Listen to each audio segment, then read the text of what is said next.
तुम्हें क्या हो गया है बालेटन? जब मैंने तुम्हारे घर में तुम्हारे बारे में पूछा, मुझे तभी शक हो गया था कुछ तो है। नहीं, कुछ नहीं, वही हमेशा की समस्या है। मुझे अच्छी तरह से पता है कि बालेटन बिना समस्या के रह ही नहीं सकता। मैं आज जो कुछ भी हूँ सिर्फ तेरे वजह से हूँ। गल्फ जाने के लिए तूने जो मुझे 75,000 का इंतजाम करके दिया था ना, उससे मेरी जिंदगी बदल गई। मैंने तुम्हें 75,000 रुपए दिए थे। मुझे पता था तुम्हें याद नहीं रहेगा। तुम वो अकेले इंसान हो जो पैसे देकर भूल जाते हो। हाँ, मैंने ही दिए थे।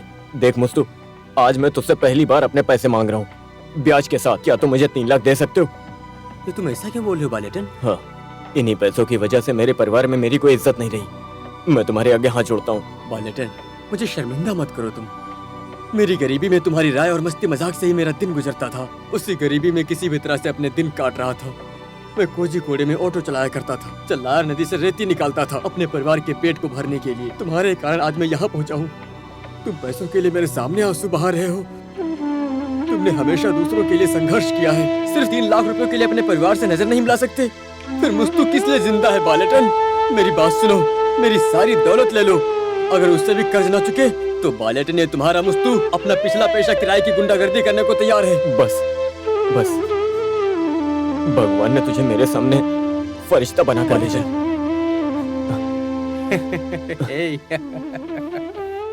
हाँ, अरे एक पागल कुत्ता होश में रहता है, लेकिन इसे उतना भी होश नहीं था। पता नहीं क्या कर रहा था। हाँ, अपने बहन के होने वाले दूल्हे की क्या खूब बारात निकाली है उसने। पता नहीं क्या कर रहा था पागल कहीं का। था ये सब फैसला हो जाना चाहिए था, मेरी किसी ने सुनी नहीं। अब बताओ मैं क्या करूं?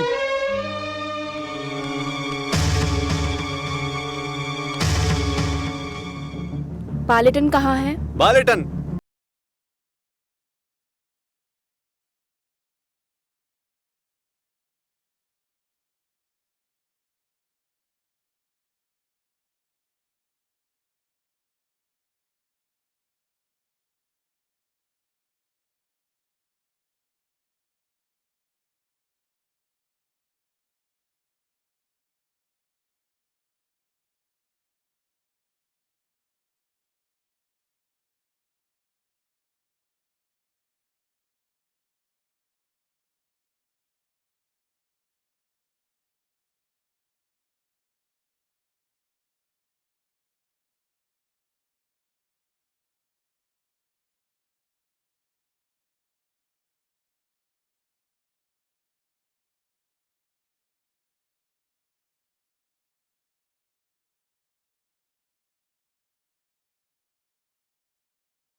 अधिकार उसको दीजिए।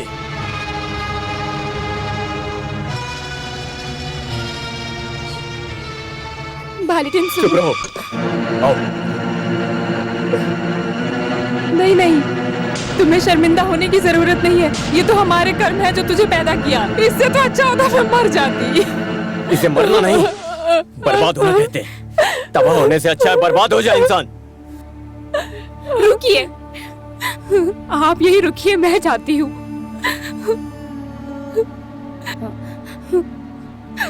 माँ मुझे माफ कीजिएगा, बच्चों को साथ ले जा रही हूँ।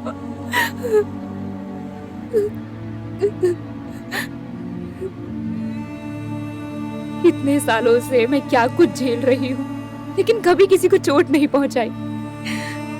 मैं प्रार्थना करूंगी कि आपको मेरे आंसुओं का पाप कभी न लगे। पापा, मेरे साथ चलो। तुम कहाँ जा रही हो? मामा, मैं जा रही हूँ। मैं तुम्हें जाने से नहीं रोकूंगा, लेकिन 1 मिनट रुको। मामा जी आप यहाँ क्यों आए हैं? ये मामा जी हमेशा यहाँ बिना किसी वजह के आया है और बिना किसी वजह के चला जाता है। मामा जी छोड़ो आप मुझे, यहाँ मैंने से कहा, जाइए। छोड़ो मुझे, छोड़ो जाइए मुझे। आप यहाँ से। जब अपनी बीवी बच्चों को रोकने के लिए तुमसे एक शब्द नहीं बोला गया तो इसमें कोई शक नहीं कि तुम मुझे भी धक्के मार कर निकाल सकते हो। लेकिन मैं भी आज यहाँ से तभी जाऊंगा जब तक सच बता नहीं देता हूँ। कम से कम पिताजी के बारे में तो सोचिए। तुम्हारे पिताजी के बारे में सोच कर ही मैं तुम्हारे पिता की तरह बोल रहा हूँ। लक्ष्मी, ये यहाँ किसी की जिंदगी बर्बाद नहीं करने आई है और न ही तो अधिकार जताने आई है। ये 2 बच्चों में से एक है जिसकी जिम्मेदारी इसके पिता ने अपने मौत से पहले उसे दी थी। ये तुम्हारे पति की ही बेटी है।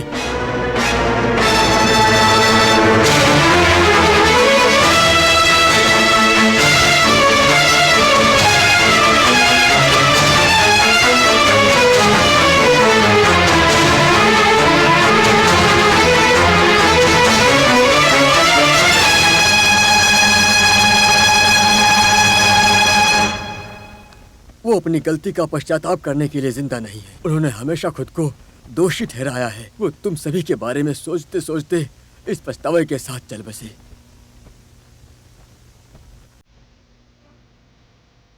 वो अपनी बात पूरी किए बिना ही गुजर गए, इसलिए न तो मैं उनका विरोध कर सकता था, न ही उन्हें नजरों से गिरा सकता था। मैं बस उनकी आज्ञा का पालन कर सकता था माँ। मैं बहुत बेबस था माँ, बहुत बेबस। नहीं,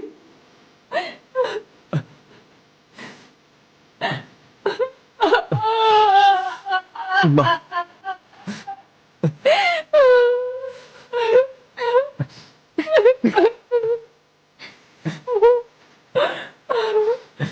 लक्ष्मी, तुम्हें पता है बाला ने इस घर के कागजात क्यों चुराए थे?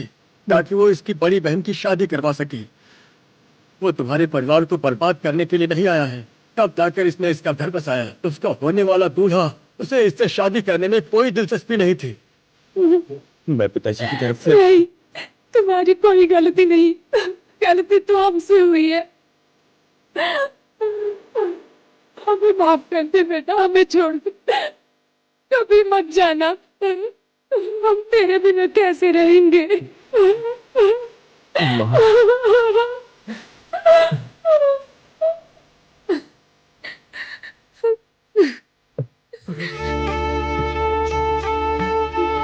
मालिक है। नहीं,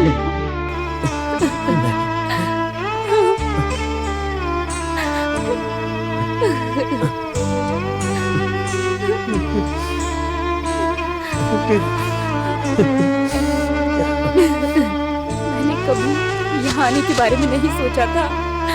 मुझे माफ कर दीजिए प्लीज।